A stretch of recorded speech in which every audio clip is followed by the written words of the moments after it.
This is Dan of 𝗥𝗵𝗲𝗡, and I'm coming to you here from El Nido, Palawan in the Philippines. And I've run into an American named Marian here, and he has a great story, so I thought I would share it with you.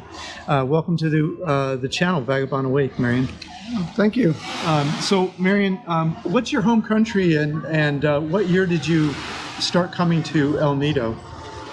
My home country is the U.S., and my first time in El Nido was 1988. But I didn't want to live here then. There was nothing here. Okay. So it was just not that. It was. I was staying out on Menilok Island, and this place was so beautiful. I came back several times after that. And so, what year did you actually move here and spend most of the time? Most of the time, I started here about 2000, I would say 2005. Right. 2004, 2005. That's 18 years. About 18 years. Wow. And I was still going back and forth to the U.S. I wasn't doing anything there but visiting. And so I just, never made a decision to stay here.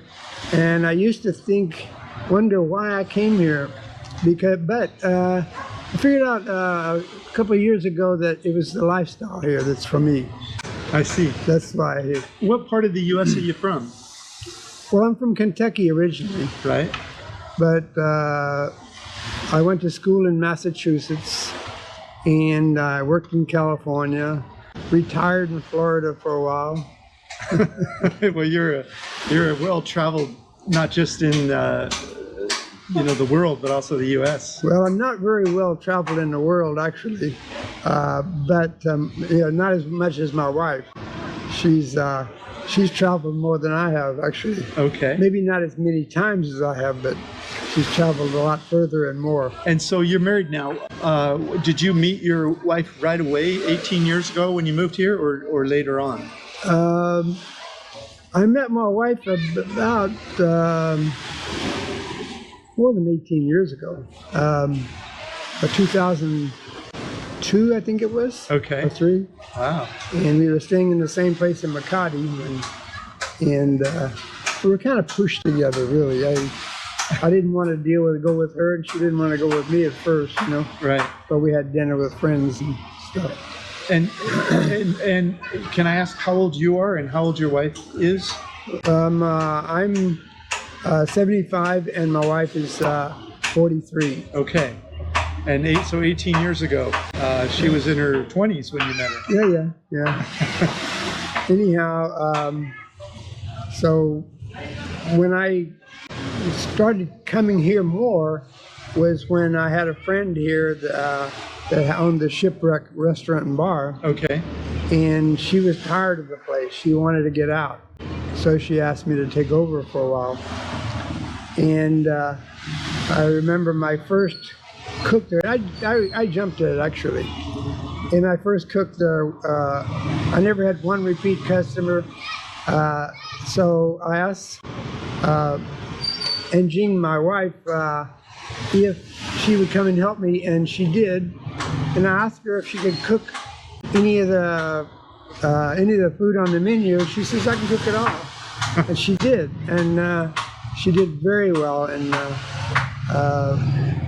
so we wasn't there long because we enjoyed it. But because of the building situation, we moved next door after a friend of ours built a room. And when he built that room, we decided to get out of the Shipwreck and move there. So you moved the restaurant to another? No, we didn't move the restaurant. Okay. We just moved out. You started another restaurant? No, we didn't. Oh. This is our where we lived for several years. Oh, okay. She turned out to be an entrepreneur. And I helped her and she helped me with business, and she helped me in the Shipwreck. Actually, she borrowed money to buy a motorbike to rent. So she did. And then when she paid that off, she borrowed more and bought 2 motorbikes. Okay. So we started renting motorbikes, she had an idea that she wanted to buy liquor because we had a hard time getting supplies for the shipwreck. So she says, I want to buy liquor and sell it to the bars. So she was importing alcohol. Well, she was getting it from Manila. She was the final place to bring it from Manila. Okay. And when she did that, we opened the bottle store. Yeah, so you have this store, which is where we met you, the alcohol store. There. Yeah. The bottle store? Yeah. Okay. And that's hers. Oh, okay. Well, it's mine too, but I mean, it's her idea, and I have to give her the credit for it. You know, she's really done a great job she is still ordering stock.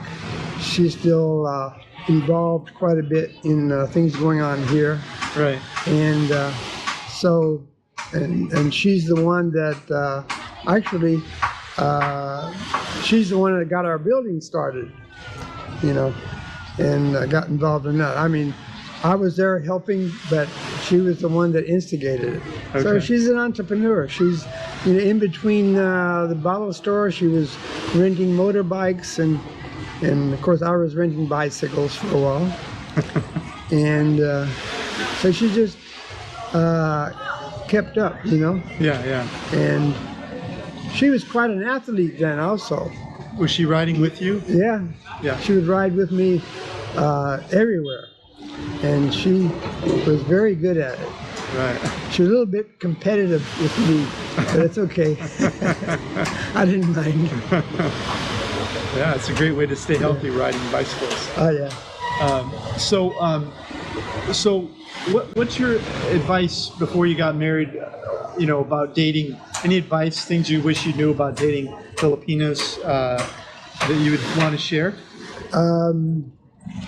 I don't remember anything that I would think of. Okay. I mean, no worries. As far as anybody else goes, like I said, I lucked out with my wife. Right. You know, we've been together a long time. You know, married for 7 years, but together a lot longer. Right, right. And but she was a stick-to girl, and she was a what? Very stick-to. You know, she will stick by you. You know. Oh, I see. Yeah. So she's a good catch, it sounds like. She is a good catch. Yeah. I'm not sure she thinks that way with me, but but yeah, she's we've been together longer than I've been with anybody. So have you, being an expat here in El Nido for so long, and being right in the center of town here, yeah, the whole time, you probably met a lot of other expats. Oh, yeah. Over the years, I'll bet. Oh, can't imagine how many. Right. You know, and still friends with a lot of them, you know. So this is an expat community here. There's other expats here? There's many expats here. But it's mostly expats that have businesses, you know, that is in the tourist profession, you know, in some way or the other. Right, right. Like we're in the tourist profession in some way or the other. Right. You know, and that's most of them are all doing that. Either hotels, resorts, bars and restaurants. You know, they're all doing that. Right. And they've been, for the most part, they've been successful. Some have had problems during the pandemic. We were lucky we were in the right profession. You know, our store was very, very slow during the pandemic, but we stayed together. You know, we stayed working. You know, stayed open. Yeah. Stayed open, and then I got pension also. So we can handle it. You know. Yeah. So when you chat with other expats here, do any of them ever tell you what their budget is? Like, what is an average expat budget in El Nido? Did you ever talk about that kind of thing with people? Actually, no. No. Okay. Yeah. I don't talk my finances with anybody else, and honestly, I don't ask them either. Okay, fair enough. So you've had several businesses here in El Nido. What's it like dealing with local officials? Is it pretty straightforward? Or? When we was at the shipwreck, it was very easy. Yeah. But now, if you look at our wall, it's full of permits and certifications and stuff like that. Yeah. So it's more a little red more tape difficult. But luckily, I have Enjing and my staff. They take care of it, and they're doing very well. Right. So that part of it seems to be okay. Yeah. Tax-wise and stuff. And tax-wise, what? Tax-wise, everything is, up to date. Yeah, good. So you mentioned that you're 75, is that right? Yeah. A lot of expats, they're always thinking, I want to be near a hospital. What are your thoughts about that? There probably are no hospitals nearby. No, there's no hospitals here. We got a few doctors, a couple of clinics, but I don't expect to be a problem. As far as my health goes, I feel as good as anybody, I think. Yeah. So not a lot of fear about that. I have never had a fear about it. Yeah, I'm that way too. But yeah. I ask because people ask. Yeah. And so you have an airport here. Yeah. There's one in 𝗵𝗔, and Manila is not that far away if you need to go for a treatment or something. So that's kind of the thought about hospitals. No, I never thought about it. That's great. Well, you've had a good life then. That's good. Well, what about insurance? Yeah, do you keep health insurance or? I have health insurance in the U.S., but only if I'm there and I get a hospital. So like my veterans, I'm a veteran, so I go to the VA to check up. Never been a problem. I've had problems here, but I've always been able to pay. Okay. So you're pay as you go. I am too. That's how I do it. And so I've heard that there's also a VA hospital in the Manila area. Have you heard that also? Do you? There was a book I had on the VA, and I did see a page on that, but I have no clue what that is all about. Right. So you just have Medicare, and if you needed something, you just fly back to the U.S. and get it done? Well, I've never done that, so no. I don't know what I'm going to do. That's great. So what are your thoughts about someone new coming to the Philippines? If you were to start over again today, is there anything you would do different? I don't know. I think I'd buy more land. Buy more land. So the land's appreciated. Oh, yeah. So, and is land something you started buying when you first got here, or is it something you started doing with your wife? Or? We bought some, Yeah. And we sold some to raise the building. Okay. That's great. But otherwise, I can't think of anything I would do. As far as somebody else coming here new, I wouldn't come here without something to fall back on, something financial assistance, like a pension, because it's not free here, and if you come here without anything, you won't last long. Yeah. You can have a lot of money, and not only that, don't come here with an attitude that, I'm going to come here and start a business and I'm going to make a lot of money. Yeah. Because I've seen people do that and lose a lot of money. Right. And they all lose unless they have something more, Because if they spend their money right away, they don't. Yeah. It doesn't work that way. So don't come try to start a business you're not an expert at. Is that kind of the advice? Yeah. That makes sense.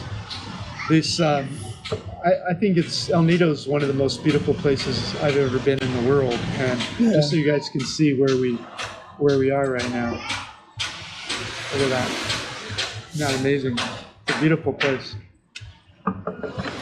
And yeah, so when you're in town, drop in, say hi to Marion, stop at it's called the Bottle Store? The Bottle Store on Serena Street, yeah. Right, it's on Main Street here in the drag, and that's where we ran into Marion, and it's been fun chatting with him. We chatted with him when we first met him, and he agreed to come on camera and tell you his story. Any other tips about El Nido that come to mind? It's paradise, and if you want to come here and stay, it's possible, but you know, the immigration situation is like the same as all over the world. You know, you have to deal with it. Yeah. And but it's worth it. There's lots of places to stay now, but some of it is very expensive. Yeah. You can spend from anywhere from 1,500 pesos, which is about $30 on up. I mean, Yeah. the sky's the limit. Right. And any idea about what an apartment rents for if you rent it for a 1-year lease or something, rather than just get a hotel room? I would say that a room with a kitchen and you know appliances would probably run you somewhere around 40,000 pesos, which is about $800. $800, and that's in this area here, in the main area? Well, see, I've never really checked. Yeah. So yeah. I'm only guessing and Okay. speculating. You know? Okay, yeah. So, Good. Yeah. it's kind of hard for me to say that, but I'm just imagining it. We haven't, like I said, we haven't looked into it, so. Yeah, you have it all. You've been here long enough. You have it all under control. It's not really an issue for you. So, well, Marion, it's been fun chatting with you, and thanks for coming on the channel and thank you. and sharing your story. We appreciate it. Okay. Take care. Hey, if you liked our video, please like, comment, or subscribe. Any of that would help our business. Thanks so much. Thank you so much. Click the link in the notes below this video to get a copy of this content. Plus, grab a free copy of my ebook, How I Fired My Boss and Traveled the World for 13 Years. While you're there, check out our catalog of retired cheap reports all over the world and our hobby income course that we just released. Thanks so much.